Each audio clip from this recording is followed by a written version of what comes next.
بسم اللہ الرحمن الرحیم۔ نبی کریم صلی اللہ علیہ وآلہ وسلم نے ایک مرتبہ ارشاد فرمایا تھا کہ اے عائشہ، اگر تیری قوم دور جاہلیت کے ساتھ قریب نہ ہوتی بلکہ پرانی ہو گئی ہوتی۔ ابن زبیر رضی اللہ تعالیٰ عنہ نے کہا، یعنی زمانہ کفر کے ساتھ قریب نہ ہوتی تو میں کعبے کو توڑ دیتا اور اس کے لیے 2 دروازے بنا دیتا۔ ایک دروازے سے لوگ داخل ہوتے اور دوسرے دروازے سے باہر نکلتے۔ بعد میں ابن زبیر نے یہ کام کیا۔ علی رضی اللہ تعالیٰ عنہ کا ارشاد ہے کہ لوگوں سے وہ باتیں کرو جنہیں وہ پہچانتے ہوں۔ کیا تمہیں یہ پسند ہے کہ لوگ اللہ اور اس کے رسول کو جھٹلا دیں؟ ایک مرتبہ معاذ بن جبل رضی اللہ تعالیٰ عنہ نبی کریم صلی اللہ علیہ وسلم کے پیچھے سواری پر سوار تھے۔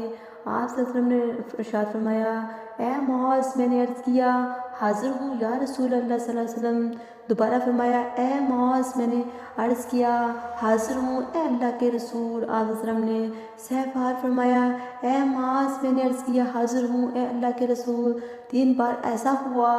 اس کے بعد آپ صلی اللہ علیہ وسلم نے فرمایا کہ جو شخص سچے دل سے اس بات کی گواہی دے کہ اللہ کے سوا کوئی معبود نہیں اور حضرت محمد صلی اللہ علیہ وسلم اللہ کے سچے رسول ہیں، دوزخ کی آگ حرام کر دیتا ہے۔ میں نے کہا، یا رسول اللہ، کیا اس بات سے لوگوں کو باخبر نہ کر دوں تاکہ وہ خوش ہو جائیں؟ آپ صلی اللہ علیہ وسلم نے ارشاد فرمایا، اگر تم یہ خبر سناؤ گے تو لوگ اس پر بھروسہ کریں گے اور عمل چھوڑ دیں گے۔ مجھ سے بیان کیا گیا کہ نبی کریم صلی اللہ علیہ وآلہ وسلم نے ایک روز معاذ رضی اللہ تعالیٰ عنہ سے فرمایا کہ جو شخص اللہ سے اس کیفیت کے ساتھ ملاقات کرے کہ اس نے اللہ کے ساتھ کسی کو شریک نہ کیا ہو، وہ یقیناً جنت میں داخل ہوگا۔ معاذ بولے، یا رسول اللہ، کیا میں اس بات کی لوگوں کو بشارت نہ سنا دوں؟ آپ صلی اللہ علیہ وسلم نے فرمایا، نہیں، مجھے خوف ہے کہ لوگ اس پر بھروسہ کر بیٹھیں گے۔ سلیم نامی ایک عورت نبی کریم صلی اللہ علیہ وسلم کی خدمت میں اقدس میں حاضر ہوئی۔ عرض کیا، یا رسول اللہ، حق بات بیان کرنے سے نہیں شرماتا، اس لیے میں پوچھتی ہوں کہ کیا احتلام سے عورت پر بھی غسل ضروری ہے؟ آپ صلی اللہ علیہ وسلم نے فرمایا، ہاں، جب عورت پانی دیکھ لے، یعنی کپڑے وغیرہ پر منی کا اثر معلوم ہو۔ تو یہ سن کر سلیم نے شرم کی وجہ سے اپنا چہرہ چھپا لیا اور کہا، یا رسول اللہ، کیا عورت کو بھی احتلام ہوتا ہے؟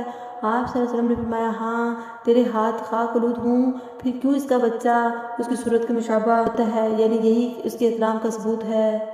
نبی کریم صلی اللہ علیہ وسلم نے ایک مرتبہ فرمایا کہ درختوں میں سے ایک درخت ایسا ہے جس کے پتے کبھی نہیں جھڑتے اور اس کی مثال مسلمان جیسی ہے، مجھے بتلاؤ وہ کیا درخت ہے؟ تو لوگ جنگلی درختوں کی سوچ میں پڑ گئے اور میرے دل میں خیال آیا کہ میں بتلا دوں کہ وہ کھجور کا پیڑ ہے۔ عبداللہ کہتی ہیں کہ مجھے شرم آ گئی اور میں چپ رہا۔ تب لوگوں نے عرض کیا، یا رسول اللہ، آپ خود ہی اس کے بارے میں بتلائیے۔ آپ صلی اللہ علیہ وسلم نے فرمایا، وہ کھجور ہے۔ عبداللہ کہتی ہیں، میرے جی میں جو بات تھی وہ میں نے اپنے والد عمر رضی اللہ تعالیٰ عنہ کو بتلائی۔ وہ کہنے لگے، اگر تو اس وقت کہہ دیتا تو میرے لیے ایسے قیمتی سرمایہ سے زیادہ محبوب ہوتا۔ میں ایسے شخص تھا جسے جریان مزی کی شکایت تھی، تو میں نے اپنے شاگرد مقداد کو حکم دیا کہ وہ رسول اللہ علیہ وسلم سے دریافت کرے۔ تو انہوں نے نبی کریم صلی اللہ علیہ وآلہ وسلم سے اس کے بارے میں پوچھا۔ نبی کریم صلی اللہ علیہ وسلم نے فرمایا، اس مرض میں غسل نہیں ہے، ہاں وضو فرض ہے۔ ایک آدمی نے مسجد میں کھڑے ہو کر عرض کیا، یا رسول اللہ، آپ ہمیں کس جگہ سے احرام باندھنے کا حکم دیتے ہیں؟ تو نبی کریم صلی اللہ علیہ وآلہ وسلم نے فرمایا، مدینہ والے ذوالحلیفہ سے احرام باندھیں اور اہل شام جوفہ سے اور نجد والے قرن منازل سے۔ ابن عمر رضی اللہ تعالیٰ عنہ نے فرمایا کہ لوگوں کا خیال ہے کہ نبی کریم صلی اللہ علیہ وسلم نے فرمایا کہ یمن والے یلملم سے احرام باندھیں، اور ابن عمر رضی اللہ تعالیٰ عنہ کہا کرتے تھے کہ مجھے یہ آخری جملہ نبی کریم صلی اللہ علیہ وسلم سے یاد نہیں۔ ایک شخص نے نبی کریم صلی اللہ علیہ وسلم سے پوچھا کہ احرام باندھنے والوں کو کیا پہننا چاہیے؟ آپ صلی اللہ علیہ وسلم نے فرمایا، نہ قمیض پہنے، نہ صافہ باندھے، نہ پاجامہ، اور نہ کوئی سرپوش اوڑھنے والے، اور نہ کوئی زعفران اور ورس سے رنگا ہوا کپڑا پہنے، اور اگر جوتے نہ ملے تو موزے پہن لے اور انہیں اس طرح کاٹ دے کہ ٹخنوں سے نیچے ہو جائیں۔ نبی کریم صلی اللہ علیہ وسلم نے فرمایا، جو شخص حدث کرے اور اس کی نماز قبول نہیں ہوتی جب تک وہ دوبارہ وضو نہ کر لے۔ حضر موت کے ایک شخص نے پوچھا کہ حدث ہونا کیا ہے؟